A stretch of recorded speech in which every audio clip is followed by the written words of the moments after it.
Olá, sejam muito bem-vindos e bem-vindas ao Concurseja. Eu sou o seu host. E eu sou a convidada de hoje. No nosso encontro de hoje, a gente vai mergulhar a fundo em dois conceitos que são, assim, a base de tudo no direito processual civil brasileiro. Exatamente. Vamos falar dos princípios da inércia e do impulso oficial. Isso, eles estão logo ali no comecinho do Código de Processo Civil, o de 2015, sabe? Mais especificamente, no artigo 2º. E entender como esses dois funcionam juntos, essa dinâmica, é crucial para sacar como um processo judicial começa e, principalmente, como ele anda no Brasil. Perfeito. A nossa missão aqui, então, é destrinchar esses dois pilares, pegar a essência deles e mostrar por que eles são tão importantes na prática do dia a dia forense, né? Tudo com base no material que a gente estudou para hoje. Uma análise bem focada para quem está estudando para concurso ou começando a entender o processo civil. Exato. Ok, então vamos começar a desempacotar isso aí. Primeiro princípio: inércia da jurisdição, ou como também chamam, princípio da demanda. Isso, inércia, o nome bem sugestivo, né? Totalmente. A ideia central é bem direta, na verdade. O Poder Judiciário, como regra geral, ele fica parado, inerte mesmo. Ele só se mexe se alguém for lá e cutucar, provocar.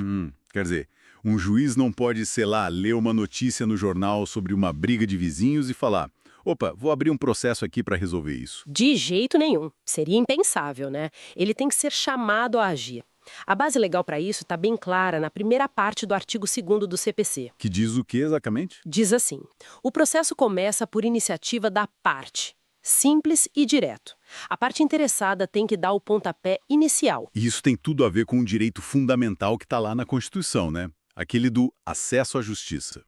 Ele garante que a lei não excluirá da apreciação do Poder Judiciário lesão ou ameaça a direito. Mas, veja bem, ele garante a apreciação, o que pressupõe que alguém leve a questão até lá. Faz sentido. O judiciário está de portas abertas, mas alguém tem que bater na porta. Perfeito. E como se bate nessa porta na prática? Com a famosa petição inicial. É o documento que a parte, o autor da ação, apresenta contando o problema e fazendo o pedido ao juiz. Dando um exemplo prático, então. Ah, sim. Pensa numa empresa, um fornecedor que entregou mercadorias, mas o cliente não pagou. Para receber esse dinheiro na justiça, o que acontece? O fornecedor, que é o credor nesse caso, tem que contratar um advogado, preparar a petição inicial e entrar com uma ação de cobrança. Exato. Se ele não fizer nada, se ele ficar inerte, O judiciário também fica. A dívida pode até existir, mas o processo não nasce sozinho. e por que essa regra é tão importante? Não é só tipo uma formalidade chata, né? De forma alguma, essa inércia tem um propósito muito sério. Primeiro, ela é uma garantia fundamental da imparcialidade do juiz. Imparcialidade. Como assim? Pensa bem, se o juiz pudesse sair por aí iniciando o processo sempre que achasse algo errado, ele já começaria o caso com uma opinião formada, né? Ele já teria tomado a iniciativa, quase como se fosse uma parte. A inércia garante que ele só vai analisar o que as partes trouxerem, de forma neutra. Entendi. Ele fica esperando para ouvir os dois lados, sem ter começado a briga. Exatamente. E tem outro ponto importante: o respeito à autonomia da vontade das partes. Autonomia. Sim, as pessoas envolvidas num conflito podem, por exemplo, preferir resolver a questão de outra forma. Talvez uma negociação, uma mediação, ou até mesmo decidir não fazer nada. Ah, claro. Nem todo mundo quer levar tudo para a justiça, né? Às vezes o custo, o desgaste. Pois é. O Estado, através do judiciário, não pode forçar as pessoas a litigar se elas não quiserem. A inércia respeita essa liberdade de escolher se e quando buscar a tutela jurisdicional. É como o sistema dizendo: olha, a decisão é de vocês, resolvam como quiserem, mas se precisarem de nós e nos chamarem, estaremos aqui. Muito claro. Então a inércia protege a imparcialidade do juiz e a liberdade das partes. Mas, tem alguma situação em que o juiz pode agir sem ser provocado? Alguma exceção? Sim, existem exceções. O próprio artigo 2º menciona, salvo as exceções previstas em lei.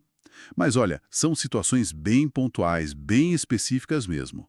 A regra geral é absoluta: inércia. E que tipo de exceção seria essa? Só para a gente ter uma ideia. Olha, um exemplo clássico é quando surge um conflito de competência. Digamos que dois juízes se consideram competentes ou incompetentes para julgar o mesmo caso. Aí, um deles pode, de ofício, ou seja, por iniciativa própria, suscitar esse conflito perante o tribunal para que se decida quem é o juiz certo. Isso está lá no artigo 951 do CPC. Entendi. Nesse caso é uma questão mais de organização do próprio judiciário, né? Exato. Outro exemplo, que está no artigo 730 do CPC, envolve a possibilidade do juiz determinar, em certas circunstâncias muito específicas, a alienação judicial de bens, mesmo sem um pedido direto naquele momento.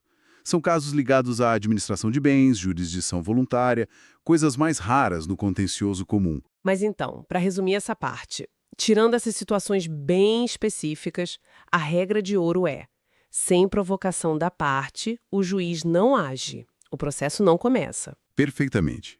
E o que é fascinante aqui é justamente como essa inércia funciona como um freio contra um possível ativismo judicial excessivo na fase inicial. Garante que o juiz vai atuar nos limites do que foi pedido, mantendo a neutralidade que é essencial para que as pessoas confiem no sistema de justiça. Conecta-se diretamente com o direito de ação, que é uma faculdade, uma possibilidade que o cidadão tem, e não uma obrigação ou uma imposição do Estado. Ok, ficou bem claro o princípio da inércia. A porta do judiciário só abre por fora, com a chave da petição inicial. Mas, uma vez que a parte girou a chave, abriu a porta e entrou. O que acontece lá dentro? O processo fica esperando que a parte peça cada coisinha, cada passo seguinte? Aí a história muda completamente. Uma vez que a inércia foi quebrada pela iniciativa da parte, entra em cena o segundo princípio fundamental que a gente vai discutir hoje. O princípio do impulso oficial. Exatamente. Se a inércia é o freio inicial, o impulso oficial é o motor que faz o processo andar depois que ele começou. Gostei da analogia. Então, a responsabilidade de mover o processo adiante, etapa por etapa, até chegar a uma decisão final, passa a ser do juiz. Em grande parte, sim. A segunda metade do artigo 2º do CPC é clara sobre isso. Depois de dizer que o processo começa por iniciativa da parte, ele completa. E se desenvolve por impulso oficial, salvo as exceções previstas em lei. Ou seja, o juiz tem o dever de empurrar o processo para frente. Tem o dever. E isso não está só no artigo 2º. O Código de Processo Civil reforça essa ideia em outros pontos. Por exemplo, o artigo 139, inciso 2º, diz que incumbe ao juiz velar pela duração razoável do processo. A famosa duração razoável do processo, que também é um direito fundamental, né? Tá lá na Constituição. Exatamente. Artigo 5º, inciso 68º da Constituição Federal. Garante a todos no âmbito judicial e administrativo a razoável duração do processo e os meios que garantam a celeridade de sua tramitação. O impulso oficial é o principal instrumento processual para concretizar esse direito. E como isso funciona na prática? O que o juiz faz para impulsionar o processo? Ele toma as rédeas da condução do procedimento. Depois que o réu apresenta a defesa, por exemplo, o juiz não fica esperando passivamente alguém pedir o próximo passo. Ele vai analisar o caso e determinar o que precisa ser feito. Tipo, ele pode determinar que as partes especifiquem as provas que querem produzir. Pode marcar uma audiência de instrução para ouvir testemunhas, pode nomear um perito se for necessário, pode intimar as partes para se manifestarem sobre algum documento juntado, pode proferir um despacho saneador organizando o processo para a fase de provas ou julgamento. Enfim, ele vai dando os comandos necessários para que o processo caminhe. mesmo que as partes fiquem em silêncio por um tempo, se ninguém pedir nada, o juiz age mesmo assim. Sim, essa é a regra. O impulso é oficial. Vem do órgão do Estado, o juiz, independentemente de requerimento específico das partes para cada ato de andamento processual.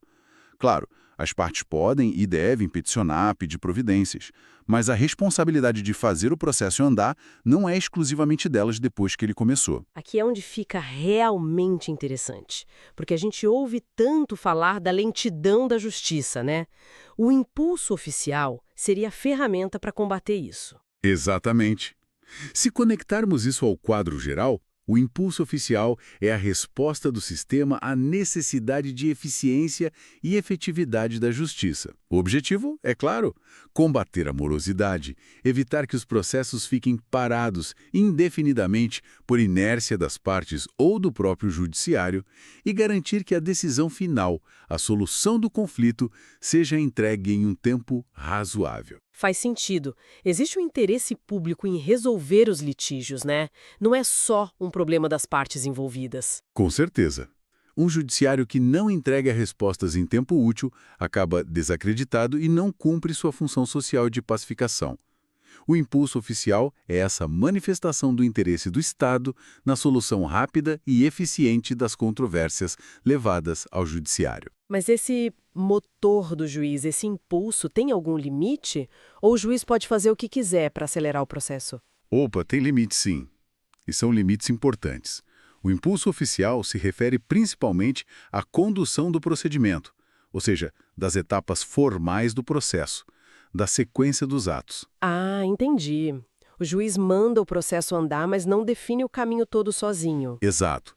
Ele não pode, por exemplo, substituir as partes na definição do objeto do litígio, o que está sendo pedido e por quê. Isso continua sendo das partes, em regra, por força de outro princípio importante, o princípio dispositivo. O dispositivo. Aquele que diz que as partes têm o controle sobre o que se discute e o que se prova. Isso. O juiz impulsiona o andamento, mas, geralmente, não pode determinar a produção de uma prova que nenhuma das partes pediu ou que não seja relevante para o que elas definiram como objeto da disputa. A tarefa de provar os fatos alegados continua sendo, primordialmente, das partes. O protagonismo sobre o direito material sobre o mérito da causa é delas. Então, o juiz é o maestro da orquestra processual. Ele rege o ritmo, mas não escolhe a música nem toca todos os instrumentos. Bela analogia, é por aí. Ele garante que a música, o processo, seja tocada até o fim e num ritmo adequado.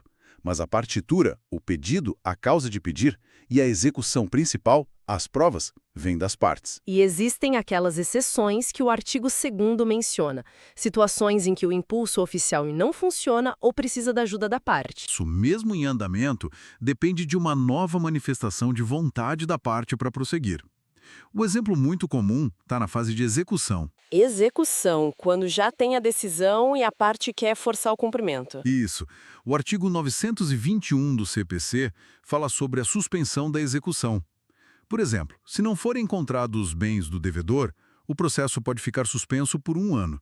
Depois desse prazo, começa a correr a prescrição intercorrente. Ah, prescrição que acontece dentro do processo parado? Exato.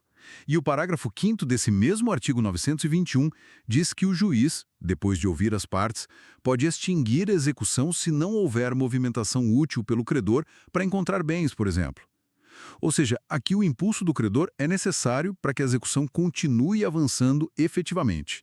O juiz não vai ficar procurando bens indefinidamente pelo credor inerte na fase de execução. Entendi. Então, mesmo com o impulso oficial, tem momentos em que a bola volta para o campo da parte. Sim, e tem até uma súmula famosa do Superior Tribunal de Justiça, a súmula 240. Súmula 240 do STJ, o que ela diz? Ela trata da extinção do processo por abandono da causa pelo autor, lá no processo de conhecimento ainda. Ela diz que a extinção do processo por abandono, que está prevista no artigo 485, inciso 3 do CPC, depende de requerimento do réu. Ah, interessante. Quer dizer, mesmo que o autor suma, deixe o processo parado por mais de 30 dias, o juiz não pode simplesmente extinguir o processo de ofício por impulso próprio? Pela súmula 240. Não no processo de conhecimento, se o réu já tiver sido citado e integrado à relação processual. Precisa que o réu peça a extinção. Isso mostra, de novo, um limite ao impulso oficial e uma valorização da vontade das partes. Mesmo num cenário de aparente abandono, o réu pode ter interesse no julgamento do mérito, por exemplo. Faz sentido. Mostra como esses princípios dialogam e se equilibram o tempo todo. Exatamente. O impulso oficial é forte. É a regra para o andamento, mas não é absoluto. Ele convive com a necessidade de iniciativa da parte em momentos específicos e com respeito à vontade delas em outras situações. E como esses dois princípios, inércia e impulso oficial, se conectam com outros princípios importantes do processo civil? A gente já falou um pouco do dispositivo. Que e por que litigar? A inércia protege essa liberdade no ponto de partida. Ninguém é forçado a entrar com ação. E o impulso oficial? O impulso oficial, por sua vez, garante que aquilo que as partes delimitaram como objeto do processo vai ter um andamento eficiente, vai caminhar para uma solução. Mas, como vimos, o juiz impulsiona o procedimento dentro dos limites do que foi pedido, sem invadir, em regra, a esfera de disponibilidade das partes sobre o direito material. Entendi. E com o contraditório e a ampla defesa, como fica? O impulso para acelerar não pode acabar atropelando o direito da parte de se defender, de produzir prova. Ótima pergunta. Esse é um ponto de tensão constante na prática. O impulso oficial e a busca pela celeridade, artigo 5º LXXVI da CF e artigo 139IV do CPC, não podem, de forma alguma, suprimir ou violar o contraditório e a ampla defesa, que também são garantias constitucionais, artigo 5º LV. Então tem que ter um equilíbrio aí. Sempre. O juiz deve impulsionar o processo, sim, mas garantindo que as partes tenham oportunidade de se manifestar sobre tudo, de requerer e produzir suas provas, de apresentar seus argumentos. O impulso que cerceia a defesa é ilegal.